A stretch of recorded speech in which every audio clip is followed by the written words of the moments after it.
Álvaro Arbeloa veut se débarrasser de 3 joueurs du Real Madrid. Écoute bien, je t'explique tout ça. On a pas mal d'informations assez intéressantes qui sortent dans les médias espagnols sur ce qui se passe en coulisses avec Arbeloa et le Real Madrid ces dernières semaines.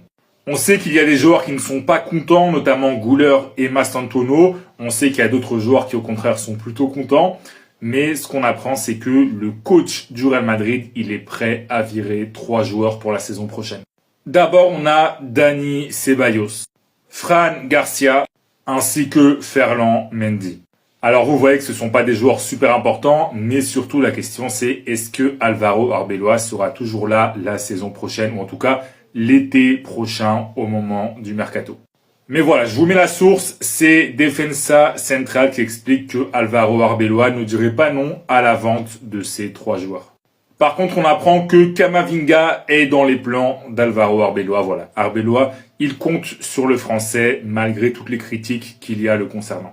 Donc voilà, dans le cas où Arbeloa soit toujours le coach du Real Madrid l'été prochain, eh bien, Mendy, Ceballos et Fran Garcia devront sûrement se trouver un autre club.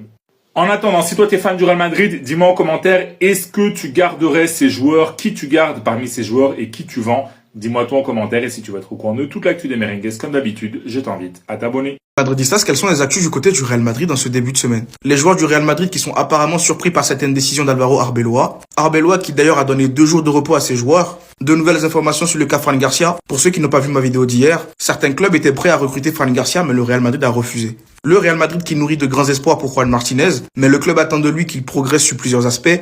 Ou encore le jeune milieu de terrain néerlandais Keith Smith qui est devenu une piste très sérieuse au Real Madrid. Ça recommence. Arbeloa a surpris certains joueurs du Real Madrid avec ses décisions. Je dis ça, je dis rien. En mode, dès qu'il y a un entraîneur qui arrive, qui prend des décisions qui ne les arrangent pas, ils vont commencer à exprimer leur mécontentement. Bref. En plus de ça, ce dernier a accordé 2 jours de repos à ses joueurs. Pas d'entraînement aujourd'hui ni demain. Pour une équipe qui a du travail, qui a des choses à améliorer, ils ont beaucoup de jours de repos, mine de rien. Après, c'est la méthode Carlo Ancelotti, vous voulez quoi? Maintenant, concernant le dossier Fran Garcia, selon The Athletic, dans les jours précédant le match face au Rayo Vallecano, Fran Garcia était proche de quitter le Real Madrid. Le latéral figurait sur les tablettes de Bournemouth, entraîné par Andoni Iraola, son ancien coach au Rayo Vallecano. Des sources proches du joueur indiquent qu'un prêt jusqu'à la fin de la saison était envisagé. Fran en avait même informé le staff et ses coéquipiers à l'entraînement. Finalement, le Real Madrid a bloqué l'opération, provoquant la frustration du joueur. Dites-vous qu'aujourd'hui, le Real en arrive à frustrer des joueurs comme Fran Garcia. Le pauvre, il voulait rendre service à tout le monde, à lui et à nous. Au point même d'informer le staff et ses coéquipiers qui voulaient partir, que ça allait se faire et tout. Et là, vous bloquez son... Ah, le Real Madrid, vous êtes méchant. C'est pour ça que je vous dis qu'aujourd'hui, le Real Madrid, c'est le club le plus divertissant. Selon Diario AS, le Real Madrid nourrit de grands espoirs pour Juan Martinez et estime qu'il peut atteindre l'équipe première et y faire carrière. Le club attend toutefois davantage de lui, notamment plus de concentration et d'efforts à l'entraînement en semaine. Le joueur pourrait contribuer très prochainement avec les pros. Après, nous, on n'est pas aux entraînements. Ils sont en train de lui reprocher qu'il n'est pas assez concentré apparemment aux entraînements. Y a pas de problème. Nous, on n'est pas là-bas avec eux. Après, là où je peux confirmer un peu le truc, c'est qu'en conférence de presse, une fois avec le Castilla Arbeloa, quand il était encore Castilla, les journalistes lui avaient déjà posé une question sur Juan Martinez et c'est ce qu'il avait répondu. Juan Martinez, fallait qu'il apprenne encore plus et qu'il prenne en maturité. C'est ce qui lui manque pour aller avec les grands. Mais dans tous les cas, on espère vite le retrouver avec les pros.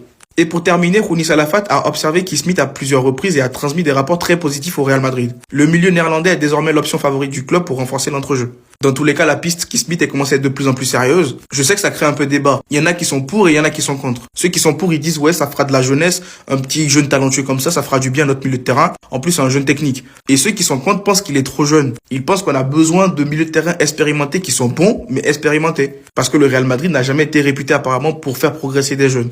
Mais dans tous les cas, au point où on en est, moi je dirais pas non à nous ramener des milieux de terrain qui sont bons balle au pied et qui pourraient nous faire du bien, étant jeunes ou expérimentés. Parce que dans tous les cas, l'équipe qu'on a aujourd'hui, elle est jeune. Donc autant mettre des jeunes qui vont progresser ou j'en sais rien.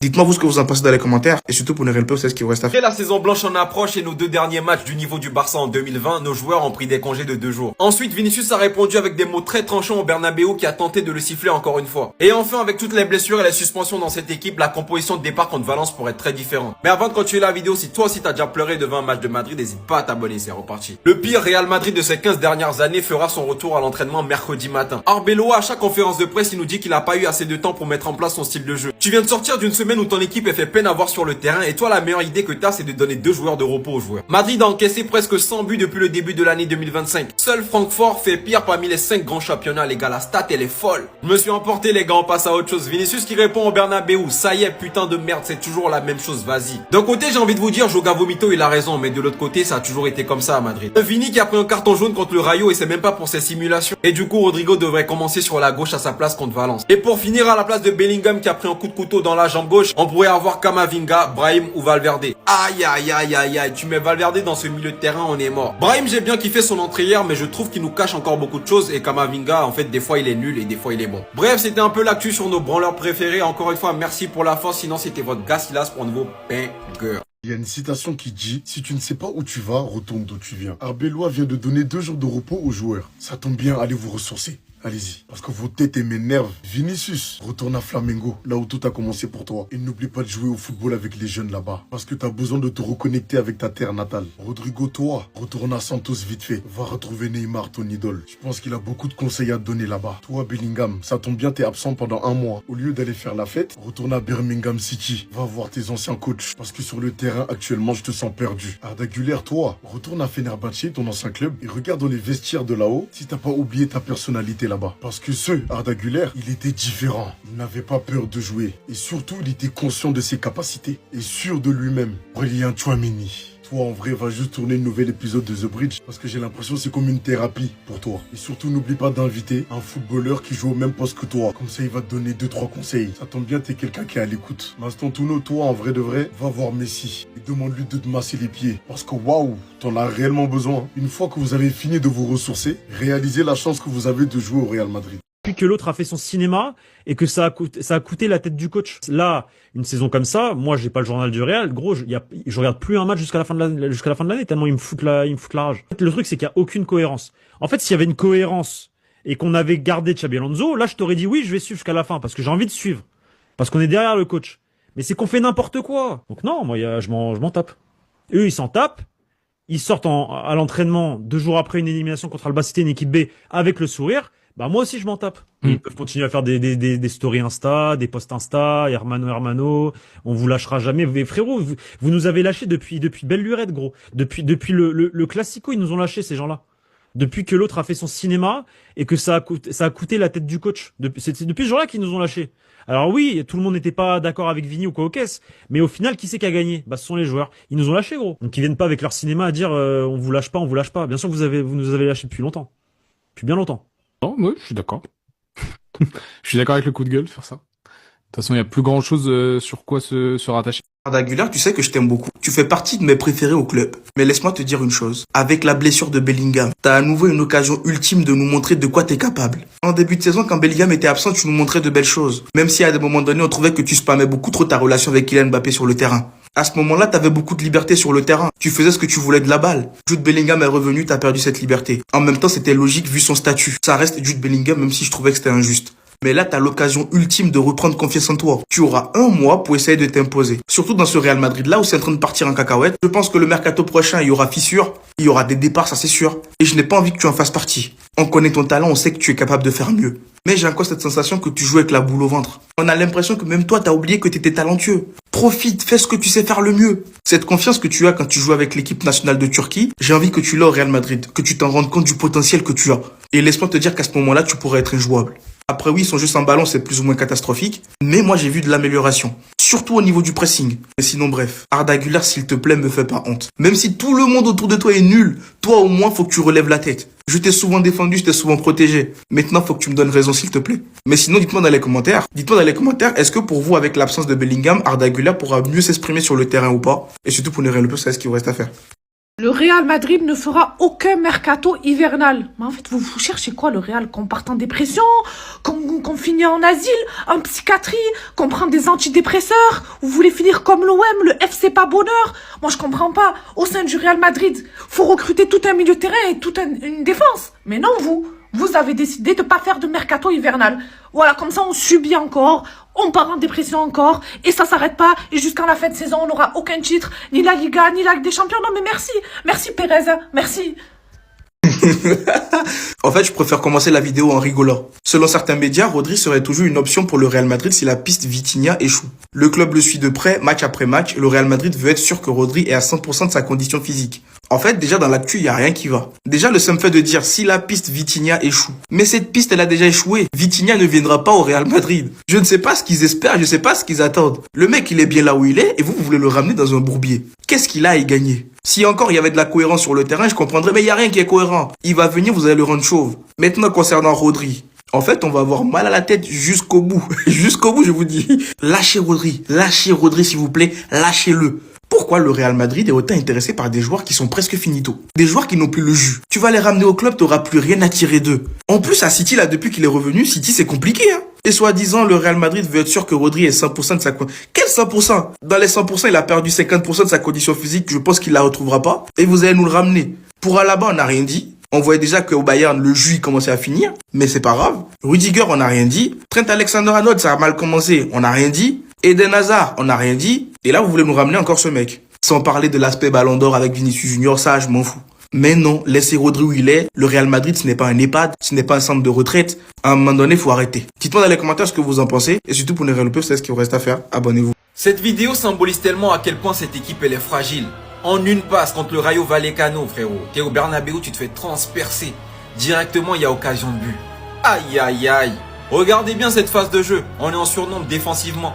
Et pourtant, le ballon va finir encore une fois dans les mains de Courtois. Joga Vomito, il veut pas faire son pressing. Après, quand je vais le presser, ça va pleurer, regardez. Tu te manges des contre-attaques dans tous les sens. Toi, Mendy, depuis hier, il est en train de courir, les gars. Il est toujours pas arrivé. Occasion de but, c'est ton latéral gauche qui défend. Brahim Diaz, frérot, t'as eu les couilles de tenter une Panenka en finale de Cannes. Mais quand il y a Mobutu à côté, tu te mets à quatre pattes. Hendrik, il a directement compris le bourbier qui se présentait à Madrid. Il s'est taillé à Lyon et fini joueur du mois. Ça fait des mois qu'on nous parle de Rodri et de Vitinha à Madrid. Comme Vitinha, il s'envoie des grosses bouteilles d'alcool après le match et qu'il gagne pas assez de titres avec le Paris Saint-Germain, bien sûr, il va venir. Et Rodri, je veux plus jamais entendre parler de son nom. Richarlison, il a maudit depuis le ballon d'or de Vinicius. Ce frérot-là, quand il est pas là, il est blessé. Et quand il est là, il est nul. Son équipe, elle arrive même plus à gagner. Les gars, j'ai l'impression en ce moment, à chaque fois que je fais des vidéos, c'est pour annoncer de mauvaises nouvelles. On est au Real Madrid ou on est chez les enfants de Negreira, wesh. Les gars, je comprends plus. On va devoir attendre jusqu'à ce dimanche pour notre prochain match, vu qu'on s'est fait éliminer en Coupe du Roi par ABCD. Et pendant ce temps, j'espère que Arbeloa va trouver une solution. Sinon, c'était votre gars Silas pour un nouveau banger. L'actu mercato, les gars. Donc, on commence avec Enzo Fernandez. On apprend que Enzo Fernandez admire le Real Madrid. Cependant, il est peu probable que le Real Madrid fasse une offre pour le joueur. On continue, les gars, avec le français N'Golo Kanté. Donc, on apprend qu'un accord a été trouvé entre N'Golo Kanté et le club turc du Fenerbahçe. Donc, la signature est attendue dans les prochains jours. On continue, les gars, avec le joueur français Jean-Philippe Mateta. Donc, on apprend que Jean-Philippe Mateta va s'engager avec l'AC Milan, donc du côté de la Série A. Un accord a été trouvé pour un transfert estimé à plus de 30 millions d'euros. Le joueur nigérien Ademola Lookman passe actuellement sa visite médicale, les gars, du côté du club madrilène de l'Atlético. Donc, il devrait rejoindre les Colchoneros pour 35 millions d'euros plus 5 millions d'euros de bonus. Donc, les gars, en provenance de l'Atlanta Bergame. On continue, les gars, avec le Real Madrid qui suit de près le développement de Victor Munoz à Osasuna. Donc, Munoz a 5 buts et 4 passes décisives et a le plus de dribbles réussis, donc 12 en un seul match en Liga. Donc, le club le considère comme un investissement à succès. On termine, les gars, avec Kang In Lee, donc le joueur du Paris Saint-Germain, les gars. Bon, lui, il joue très peu actuellement. Donc, le PSG voudrait prolonger le contrat de Kang In Lee. Courtisé par l'Atlético de Madrid cet hiver, le Sud-Coréen a décliné l'approche, les gars. Donc, il va rester au PSG. Le milieu offensif est actuellement sous contrat jusqu'en 2028 avec le club parisien. Les gars, en vrai de vrai, est-ce que vous trouvez que ce que fait Cristiano Ronaldo, c'est normal ou pas? Sincèrement, en toute honnêteté, s'il vous plaît. Et il est en train de bloquer tous les transferts de N'Golo Kanté, de En-Nesyri, de Benzema, parce qu'il a la rage que Benzema aille à Al Hilal. Est-ce que pour vous, c'est normal? C'est justifié ou pas? Il y a même le coach là d'Al Nasser, Georges Jesus, qui a menacé de démissionner. En mode là, il soutient Cristiano. En mode, si ils recrutent Benzema, nous aussi on veut des recrues. Sans renfort immédiat, l'aventure s'arrête ici. Allez hop.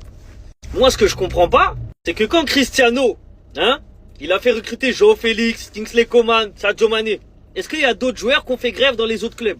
Est-ce qu'il y a d'autres entraîneurs qui ont dit non, nous aussi on veut des renforts, c'est une concurrence déloyale? Les autres clubs, ils peuvent dire c'est une concurrence déloyale. Vous avez Cristiano Ronaldo, le deuxième meilleur joueur de tous les temps, il est dans votre club. Donc c'est une concurrence déloyale pour les autres aussi, oui ou non? Donc pourquoi il veut empêcher Benzema d'aller à Al Hilal? Quel autre club saoudien une attaque comme ça? Mané, deuxième meilleur joueur africain de tous les temps. Cristiano Ronaldo, deuxième meilleur joueur all-time mondial de tous les temps. Joao Félix et Kingsley Coman, un champion du monde, un champion d'Europe qui a tout gagné. Est-ce qu'Al Hilal, ils ont une attaque comme ça? Non, ils ont Darwin Nunez. Ils ont Malcolm. Comment tu peux être jaloux de ça? Alors qu'en fait, la réalité, c'est juste que Al Hilal, il joue mieux au football. Ils sont tout simplement meilleurs sur le terrain, c'est tout. Mais si on prend nom par nom, mais Al Nasser, ils ont des meilleurs noms en attaque que Al Hilal. Donc pour moi, c'est pas justifié. Est-ce que pour vous, c'est justifié ce qu'il fait, la grève qu'il est en train de faire?